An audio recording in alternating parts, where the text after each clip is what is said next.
ಪ್ರಳಯ ಭಯಂಕರ ದೇವವು ಮಾಧವ ಪ್ರಣವ ಶುಭಂಕರ ವಿಧುದಾರಿ ಬಾಲಾಗಿ ನೇತ್ರ ಕೈಲಾಸನಾಥ ಕಾಣಾಕಿ ಭರಣ ಲಯಕಾರಿ ಕೈಲಾಪ ಖ್ಯಾತ ಕಾಲಾತ್ಮರೂಪ ಮಾನಾಥ ತೇಜ ಮದನಾರಿ ವಿನಯನ ಶಂಕರ ಸಾಂಬದ ಶಿವ ಪರಿಭೂಷಣ ಹರ ಮದನಾರಿ ಶಂಕರ ಶಂಕರ ಶಂಕರ ಶಂಕರ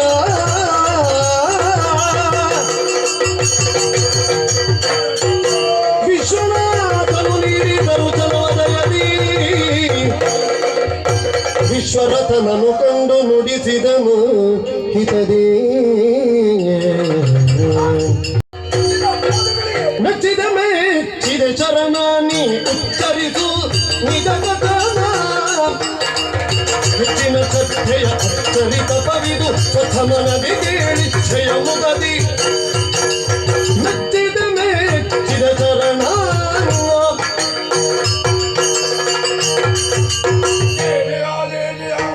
ಸರ್ವೇಶ್ವರ ಕನ್ಯಾಕುಬ್ಜದ ಗಾಧಿರಾಜನ ಪುತ್ರ ಕೌಶಿಕ ನಿನ್ನ ಪಾದಗಳಿಗೆ ಅಭಿವಾದನೆಯನ್ನು ಸಲ್ಲಿಸ್ತಾ ಇದ್ದೇನೆ. ಶುಭವಾಗಲಿ. ಧನ್ಯವಾದ ಮಗು. ದೇವ ರಾಜ್ಯದಲ್ಲಿ ರಾಜ್ಯಭಾರವನ್ನು ಮಾಡುತ್ತಾ ರಾಜಕೀಯದ ಜಂಜಾಟದಲ್ಲಿರಬೇಕಾದಂತಹ ನೀನು ಕಾಡನ್ನು ಸೇರಿದೆ. ನಿಜ. ಘೋರವಾದಂತಹ ತಪಸ್ಸನ್ನು ಆಚರಿಸಿದೆ. ಸತ್ಯ. ಇದು ನಿನ್ನ ತಪಸ್ಸಿಗೆ ಮೆಚ್ಚಿ ಇದೋ ನಾನು ಬಂದಿದ್ದೇನೆ. ಧನ್ಯವಾದ. ಏನಾಗಬೇಕು ಕೇಳಿಕೊ. ಇಂದು ಧರಗೆ ವಿಶ್ವರಥನ ಕಂದರನು ನೆರಹುತ್ತ ಖಗ ಮೃಗ ವೃಂದ ಹರಿಯುತ್ತಲೈರಿ ಪ್ರತಿಪ ವಸಿಷ್ಠ ನಿಲೆ ಮನೆಗೆ ಇಂದ್ರಪುರ ದುರುವಂದ ಬಯಸಿದೆ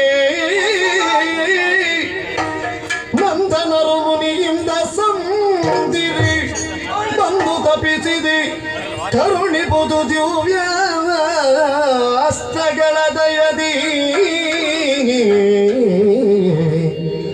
ಇಂದು ದರಗೆ ಕೇಳು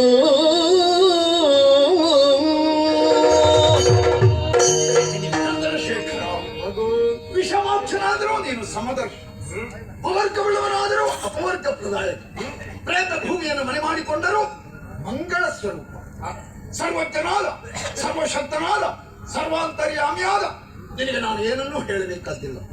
ಆದರೂ ಪ್ರಶ್ನೆ ಮಾಡ್ತಾ ಇದ್ದೀನಿ. ಪ್ರಭು, ಕನ್ಯಾಕುಬ್ಜದ ರಸ ವಿಶ್ವರಥನೆಂದು ಕೌಶಿಕನೆಂದು ನನ್ನನ್ನು ಲೋಕತೆಯನ್ನು ಕರೆಯುತ್ತಾರೆ. ಪರಪಾಲಕರ ದೂರನ್ನು ಕೇಳಿ ಬೇಟೆಗೆ ಬಂದಿದ್ದೆ. ಆ ಕಾರ್ಯವನ್ನು ಮುಗಿಸಿದೆ. ಆ ಹೊತ್ತಿನಲ್ಲಿ ವಸಿಷ್ಠರು ಅಷ್ಟಮಕ್ಕೆ ನನ್ನನ್ನು ಕರೆಸಿಕೊಂಡು ಉಂಡು ಹೋಗಬೇಕು ಅಂತ ಕೇಳಿದ್ರು. ಅವರ ಒತ್ತಾಯಕ್ಕೆ ಮಣಿದು ನಾವೆಲ್ಲರೂ ಹೊಟ್ಟೆ ತುಂಬ ಉಂಡೆವು. ಈ ಭೋಜನದ ವ್ಯವಸ್ಥೆ ಹೇಗಾಯಿತು ಅಂತ ಕೇಳಿದಾಗ ಕಾಮಧೇನುವಿನ ಮಗಳಾದಂತಹ ನಂದಿನಿಯನ್ನು ತೋರಿಸಿಕೊಂಡು ಬೇಕು ಎನ್ನುವ ಕಾಮನೆ ಹುಟ್ಟಿತು. ಒಂದು ದೇಶದ ಅರಸನಾದರೂ ವಿನಯದಿಂದ ಕೈ ಜೋಡಿಸಿ ಅವರನ್ನು ಪ್ರಾರ್ಥಿಸಿದರು. ಕೊಡುವುದಕ್ಕೆ ಮನಸ್ಸು ಅವರದ್ದು ಒಪ್ಪಲಿಲ್ಲ. ಪ್ರಭು, ಆ ಹೊತ್ತಿನಲ್ಲಿ ಅಪ್ರತಿಮ ವೀರರು ಕಾಣಿಸಿಕೊಂಡರು. ನನ್ನ ಮುದ್ದು ಮಕ್ಕಳನ್ನು ಕೊಂದು ಮುಗಿಸಿದ್ರು. ನನ್ನ ಸೇನೆ ಮಣ್ಣು ಪಾಲಾಯಿತು. ನನ್ನ ದೇಹ ಶಕ್ತಿ ಆಯುಧ ಎಲ್ಲ ನನಗೆ ಕೈಗೂಡಿ ಬರಲಿಲ್ಲ. ಭಗವನ್, ಆದ ಕಾರಣವೇ ನಿನ್ನ ಕುರಿತಾಗಿ ತಪಸ್ಸನ್ನು ಮಾಡಿದ್ದೇನೆ.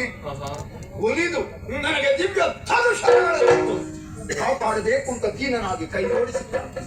ಮಗು, ಭಗವಂತ, ಪಟ್ಟಂತಹ ಪರಿಶ್ರಮಕ್ಕೆ ಪ್ರತಿಫಲ ಸಿಕ್ಕೇ ಸಿಗುತ್ತದೆ. ಹಾಗೆಯೇ ನೀನು ಕೇಳಿದಂತಹ ದಿವ್ಯಾಸ್ತ್ರವನ್ನು ಇದೋ ನಾನು ನೀಡುತ್ತಾ ಇದ್ದೇನೆ. ಆದರೆ ಒಂದು, ಈ ಅಸ್ತ್ರವನ್ನು ಅಧರ್ಮದ ಕಾರ್ಯಕ್ಕೆ ಎಂದಿಗೂ ಬಳಸದಿರು. ಶುಭವಾಗಲಿ.